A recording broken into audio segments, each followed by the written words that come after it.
నమస్తే. Welcome to Sri media. నేను విష్ణుప్రియ. మనం ప్రతి నెల కూడా మాస ఫలితాలు తెలుసుకుంటూ ఉంటాం. గురువుగారు లక్ష్మీనారాయణ గారు మాస ఫలితాలు, రాశి ఫలాలు పూర్తి వివరంగా చెప్తున్నారు. అలాగే ఫిబ్రవరి 1వ తారీఖు నుంచి ఫిబ్రవరి 28 వరకు కూడా రాశి ఫలాలు ఏ విధంగా ఉన్నాయో ఇప్పుడు తెలుసుకుందాం. గురువుగారు మనతో పాటు ఉన్నారు. అన్ని రాశుల వాళ్ళు కూడా వారి వారి రాశి ఫలాల గురించి తెలుసుకోండి. ఇంకా మీకేమైనా సందేహాలున్నా, మీకేమైనా పరిష్కారాలు కావాలన్నా కూడా గురుగారి ఫోన్ నెంబర్ కింద స్క్రోల్ అవుతుంది. ఆ నెంబర్కి కాల్ చేసి మీకు కావాల్సిన పరిష్కారాలు, మీకు కావాల్సిన పూజా విధానాలు కూడా తెలుసుకోవచ్చు. ఇప్పుడు గురువుగారితో మాట్లాడదాం. నమస్తే గురువుగారు.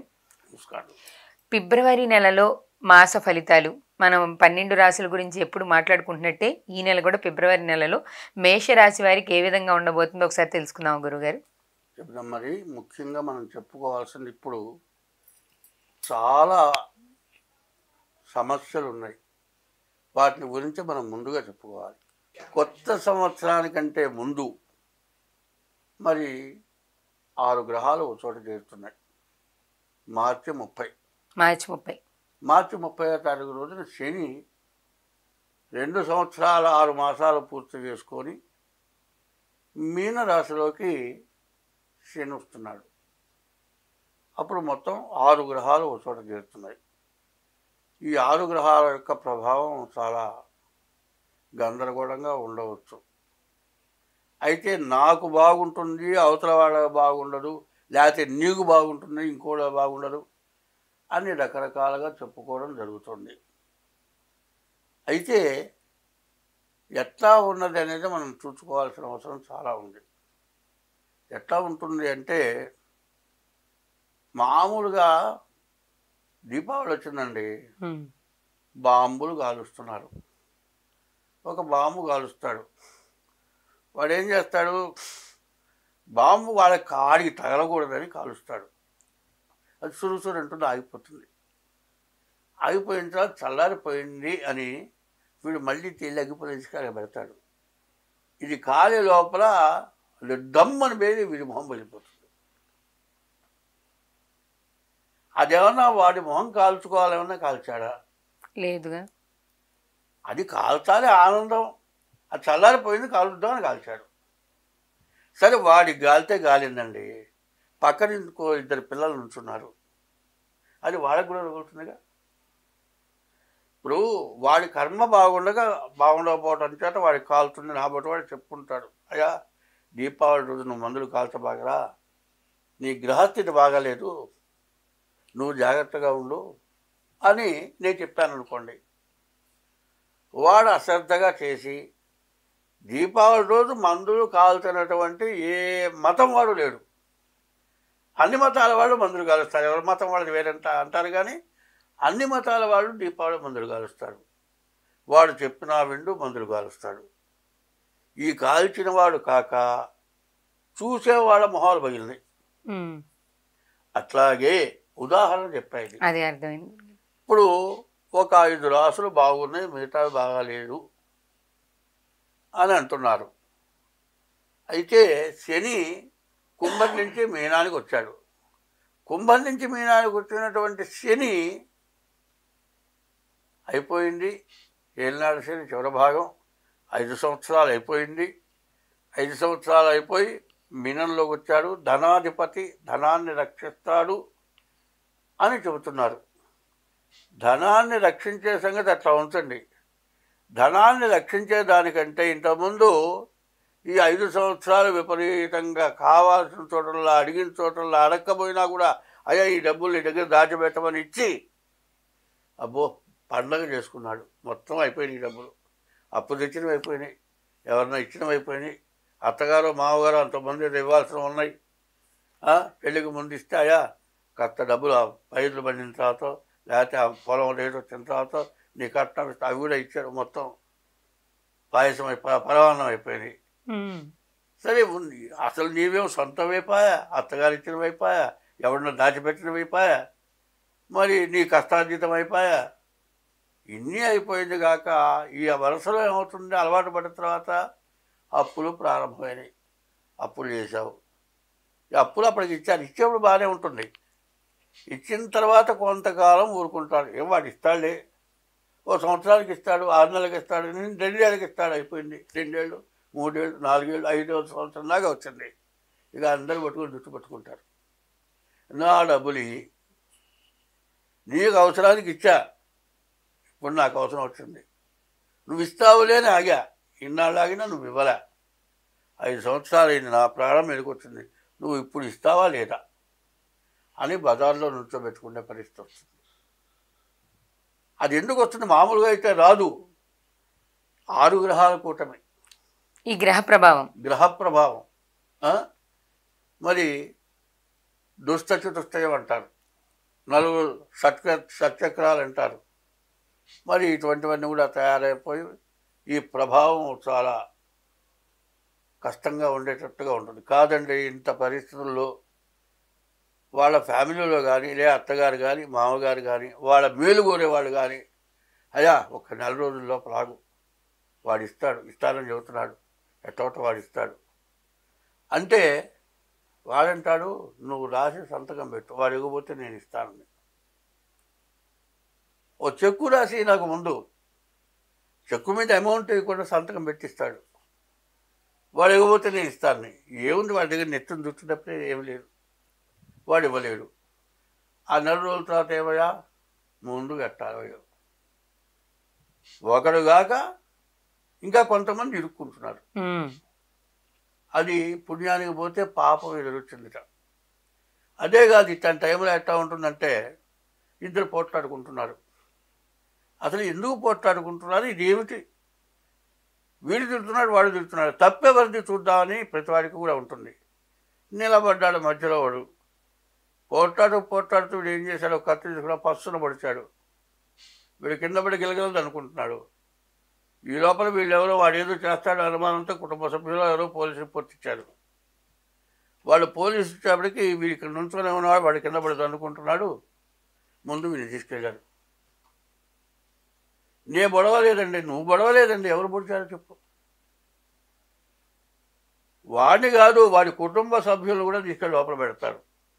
ఎవడు పొడిచాడో వీడు తీసుకురావాలి.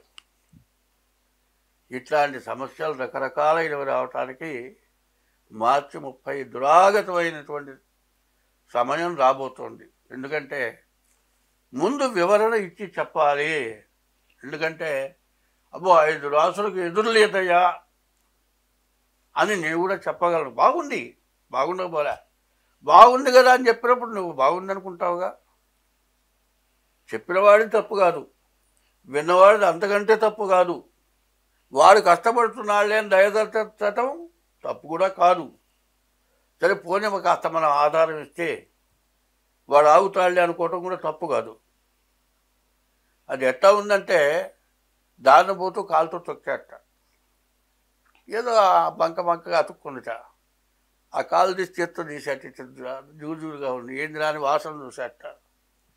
వాసన చూసి వాసన వస్తాం తలకి రాసుకున్నట్ట. ఏం కాళ్ళు కడుక్కుంటే పేడ వదిలిపోతుందిగా.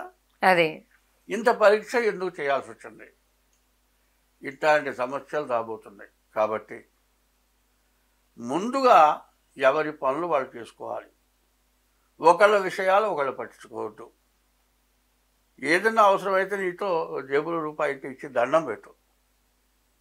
అనవసరపు హామీలు, చీట్లు వాడుకుంటే ఆధార్ సంతకాలు, తర్వాత బ్యాంకు లోన్లు ఉంటే హామీ సంతకాలు, నేను చెప్పినట్టు ఎవరైనా ఇవ్వాల్సి ఉంటే ఇట్లా అంటే పద్ధతుల్లో ఏదైనా గొడవలు జరుగుతుంటే మధ్యలోకి పోవటం. రాజకీయ నాయకుల గొడవలు వస్తాయి. ఎందుకంటే పాపగ్రహ వీక్షణ ఎక్కువగా ఉండడం చేత రాజకీయ నాయకుల్లో బాగా సమస్యలు వస్తాయి. కావాలని వాళ్ళు చేసుకోరు, ప్రతిపక్షం వాళ్ళు చేస్తారు. ఇందులో ఒకడు తిని ఇంకోటిని ఎత్తినేస్తాడు. తిన్నవాడు బాగానే ఉంటాడు, తిన్నవాడిని ఎత్తినేస్తాడు. వీడికి కోపం వస్తుంది. ఈ గొడవల్లో మధ్యలో పోయిన వాడిని అడుగుతాడు. 2 బండ్లు వస్తున్నాయి, నువ్వు బండి తప్పించడా అంటే నువ్వు బండి తప్పించడా, వీడు బండి తప్పించాడు, వాడు బండి తప్పించాడు. చిట్టజోరికి వేస్తాడు, మధ్యలో నుంచో చూస్తూ ఉంటాడు. వాడు 2 బండ్లు కలుపుతాడు, మొత్తం మధ్యలో పచ్చడైపోతాడు. ఇట్లాంటి పరిస్థితులు బాగా కనపడుతున్నాయి. కాబట్టి ఎక్కడ ఏ విషయంలో ఎవరూ కలుగు చేసుకోకుండా ఉండటం ఒకటి. రెండోది ఏమిటా అంటే మనకు బాగుందా బాగుండలేదా, మనం బాగున్నాము కదా మనకెందుకులే అనే మాట కాదు. ఎట్లా ఉంటుందంటే ఇల్లు కడుతున్నామండి, ఇల్లు కట్టేప్పుడు 5 అంతస్తులు కట్టాలి, దానికి తగిన కింద ఫౌండేషన్ పెద్దది వేయాలి. కానీ ఇప్పటికి 1 అంతస్తు కంటే కట్టలేము, తర్వాత నిదానంగా ఇంకా 4 అంతస్తులు నేను కడతాను, నా కొడుకు అంతస్తు కడతాడు, ఇంకా లేకపోతే నా మనవాళ్ళు కట్టుకుంటారు, నా వరకు నేను 1 అంతస్తు కడతాను, నా కొడుకు అంతస్తు కింద ఉంటుంది, పైన నేను ఉంటాను, మిగతా 3 అంతస్తులు మనవాళ్ళు మనవరాలు కట్టుకుంటారు అనేటువంటి వాడు ఏం చేయాలి? కింద ఫౌండేషన్, ఇన్నిటినీ మోసే ఫౌండేషన్ కింద వేయాలి కదా. అవును. ఇంత ఫౌండేషన్ వేస్తేనే కట్టడానికి వీలవుతుంది. నాకెందుకులే అని కింద ఫౌండేషన్ లేకుండా కడితే పైన కొడుకు కట్టాడు అనుకోండి, ఏమవుతుంది? మొత్తం కూలిపోతుంది. ఇట్లాంటి పనులు ఇప్పుడు జరుగుతున్నాయి. ముందు ఆలోచన చేయాలి. ముందు ఆలోచన చేయకుండా జరుగుతున్న పనుల వల్ల చాలా సమస్యలు విపరీతంగా వస్తూ ఉన్నాయి. ఒకప్పుడు మరి రష్యా దేశం, తర్వాత ఉక్రెయిన్ రష్యా ఒకటే దేశం. వాళ్ళు విడబడ్డారు అన్నదమ్ముల్లా. మనలాగానే ఇప్పుడంటే మన ఇండియా ఉంది, ఇండియాలో పాకిస్తాను, నేపాల్, శ్రీలంక మొట్టమొదటి ఇండియాలోవే కదా. అవును. ఇట్లా విడబడ్డాయి. విడబడ్డప్పుడు అక్కడ ఏమైంది? ఉక్రెయిన్కి అమెరికా సపోర్ట్ చేసింది. ఇప్పుడు ఏదైనా ఉంటే అన్నదమ్ములో లేదా తండ్రి కొడుకులు అవుతారు వాళ్ళు. ఉక్రెయిన్ రష్యా అన్నదమ్ములో తండ్రి కొడుకులు అవుతారు. అంటే వాళ్ళని నేనేమంటానికి కాదు, వాళ్ళని వేరే మాట్లాడటానికి కాదు నేను చెబుతుంది. వాళ్ళల్లో వాళ్ళకి కాస్త తగాద వస్తే అమెరికా ఏం చేసింది? ఇంకా కొన్ని దేశాలు ఏం చేసినాయి? ఉక్రెయిన్ సపోర్ట్ చేసినాయి. వాడు యుద్ధాన్ని దిగాడు. ఏం రష్యా తక్కువగా ఉందా? ఉక్రెయిన్ మొత్తం సర్వనాశనమైందా కొట్టాడు.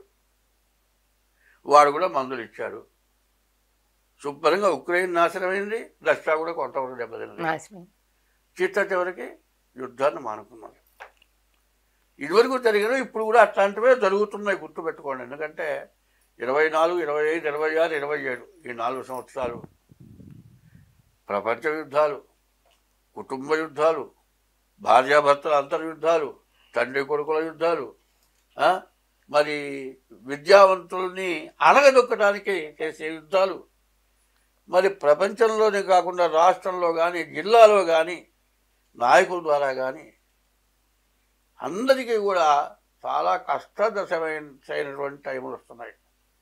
కాబట్టి మనం ఏం చేయాలి అంటే, ముందు అడుగు వెయ్యాలి అంటే ప్రతి వాళ్ళు కూడా ముందుగా నీ జాతకం ఎట్లా ఉంది, భవిష్యత్తు ఎట్లా ఉంటుంది అనేది ముందుగా చూసుకోవాల్సిన అవసరం చాలా ఉంది. ఎందుకంటే ఈ సంవత్సరం నాకు శని అష్టమ శని, నేను బతికి బయటపడతాను అనేది మాత్రం నాకు ఖచ్చితంగా లేదు. రేపు 30వ తారీఖు అష్టమి నుంచి నవమానికి వస్తున్నాను. నా పని అయిపోయింది, లాభం లేదు, ఇక నేను బతికిందాకా నమ్మకం లేదు అనే ఉద్దేశంతో అమృత మహామృత్యుంజయ హోమం అని పెట్టా. తర్వాత హరే రామనామం 24 గంటలు పెట్టా. ఈ అమృత మహామృత్యుంజయ హోమానికి ఈ హరే రామ నామానికి కలిపి మొత్తం 4 లక్షలు ఖర్చు అయింది. ఈ 4 లక్షల ఖర్చుతో నేను బతుకుతానని మాత్రమే పెట్టలే, బతకాలని కోరికతో అంతకంటే పెట్టలే.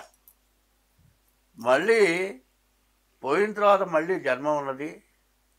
ఈ జన్మకి ఏదైనా భగవంతుడు పరమేశ్వరుడు, అన్నిటిని మించినవాడు పరమేశ్వరుడు. రామనామం ఒకటి ఉంది, హరే రామ రామ రామ హరే హరే, హరే కృష్ణ కృష్ణ కృష్ణ హరే హరే. ఇది షోడశనామాని కలి కల్మషనాశనం అని ఉంది. ఈ కలిలో ఉన్నటువంటి పాపాలు మొత్తం హరించుకుపోయి నా జన్మ పోతే కూడా ఎటువంటి ముక్కు మూడు లేకుండా తిరుగుతున్నట్టు దాటిపోవాలి అనే కోరికతో చెప్పిన. చచ్చిపోవాలని కోరుకున్నాను, బతుకుండాలని కోరుకోవాలి. చచ్చిపోతే కూడా ఏ బాధపడకుండా చచ్చిపోవాలనుకున్నా. అట్లా అనుకున్నా కూడా మోకాలు దెబ్బ తగిలింది, మోకాలు ఇరిగింది, 16 కుట్లు పడ్డాయి, ప్లేట్ పడ్డది, 5 మేకులు పడ్డాయి. ఇన్ని పడ్డా కూడా 5-6 నెలలు, 3 నెలలు పూర్తిగా మంచంలో ఉన్నా. 3 నెలలు ఎట్ట బాత్రూంలోకి అతి కష్టం మీద వెళ్ళాను. 6 నెలలు తిరిగి కూర్చున్నాను. ఉన్న డబ్బులు అయిపోయినాయి, అప్పులైనాయి.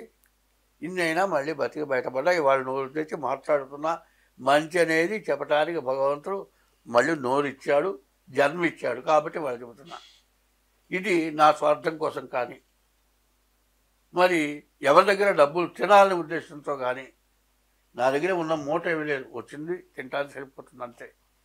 కాబట్టి ఇక్కడి నుంచి చెప్పేది వినండి, వినటమే కాక ఆచరించండి. ప్రతి వాళ్ళకు కూడా ఇప్పుడు మనకు 9 రంధ్రాలు ఉన్నాయండి.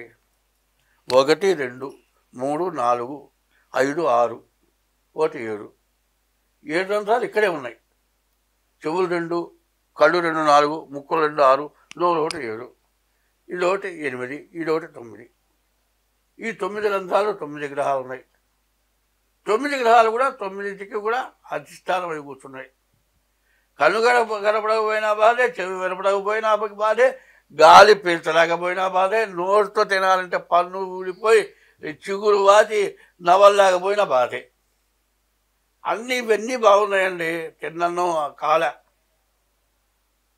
పొట్ట ఊరుకొచ్చింది, దీనివల్ల ఇది ఆగింది. అది ఆగితే అప్పుడప్పుడు ఆపరేషన్ చేసి వీడిని వచ్చేసి చేయాలి. అందువల్ల ఈ 9 గ్రహాల్లో 6 గ్రహాలు బాగుండి 2 గ్రహాలు బాగుండకపోతే దాన్ని శాంతి చేయించుకున్నాయా అని నేను చెబుతున్నా. ఈ రెండింటిలో ఇదో ఆగిందంటే అయిపోయినట్టే. అందువల్ల అన్నీ బాగుండాలి, అన్ని రకాలు బాగుండాలి, అందరం బాగుండాలి. మన శరీరంలో 9 భాగాలు బాగుండాలి. మన ఇంట్లో మనం బాగుండాలి, మన పక్క వాళ్ళు బాగుండాలి, మన దేశం బాగుండాలి, ఇతర దేశాలతో సంబంధం సక్రమంగా ఉండాలి, అందరం బాగుండాలి. ఇట్లా ఉండాలంటే 24, 25, 26, 27 ఎవరికి వాళ్ళు ఒళ్ళు దగ్గర పెట్టుకొని బతకాలి. కాబట్టి ఈ చెప్పేది బాగా ఆలోచించి మీకు ఏదైనా కావాలంటే డేట్ ఆఫ్ బర్త్ అనేది కరెక్ట్గా లేని వాళ్ళు చాలామంది ఉంటున్నారు. వాళ్ళని కరెక్ట్గా రాశానంటే కూడా భూమి మీద శిరస్సు కనబడ్డ తర్వాత భూమి మీద పడేప్పుడు 1/2 గంట కూడా పడుతుంది. అందువల్ల శిరస్సు కనబడగానే జన్మ కింద లెక్క. కాబట్టి జాతక చక్రాలు సరిగ్గా కొన్ని విషయాలు రాలేకపోవటం చేత ఇబ్బంది అవుతుంది. కాబట్టి దీనికి సాముద్రికం కూడా జత చేసి జ్యోతిష్యం చెబుతున్నాను నేను. సాముద్రికానికి డేట్ ఆఫ్ బర్త్ జాతక చక్రానికి సరిపోతుందా లేదా చూసుకొని జాతకం చెబుతున్నా. కాబట్టి మీకు ఏదైనా అవసరం అయితే మా కింద ఫోన్ నెంబర్ ఉంటుంది. ఫోన్ నెంబర్ ద్వారా మీరు సంప్రదించి, ఇంకా మీకు కావాలంటే డేట్ ఆఫ్ బర్త్ లేకపోతే హస్త సాముద్రిక ద్వారా కానీ. అయితే దీనికి కూడా చాలా కష్టం ఉంది. జాతక చక్రం వేయాలి, రాశి చక్రం వేయాలి, మహర్దశలు కట్టాలి, సాముద్రికం చూడాలి, ప్రతి రేఖ పరిశీలించాలి. ఇన్నిటికి కూడా కలిపి తీసుకుంటే చాలా తక్కువ ఉంటుంది పారితోషికం. మీరు నాతో సంప్రదించండి అంటే నువ్వు డబ్బులుగా కావాలని చెప్పలేదు, సంప్రదించమన్నావు కాబట్టి అడుగుతున్నా. నాకు ఊరికి నేను చెప్పు, పుణ్యం వస్తుంది కదా అని కూడా అడిగారు నన్ను కొంతమంది. పాపం రాదు కానీ పుణ్యం వస్తుందనే తీసుకుంటే తక్కువ తీసుకుంటున్నా. కాబట్టి దాని తగినటువంటి ఫీజు కట్టి మీ జాతకాలు చెప్పించుకోండి. స్వస్తి. ధన్యవాదాలు గురుగారు.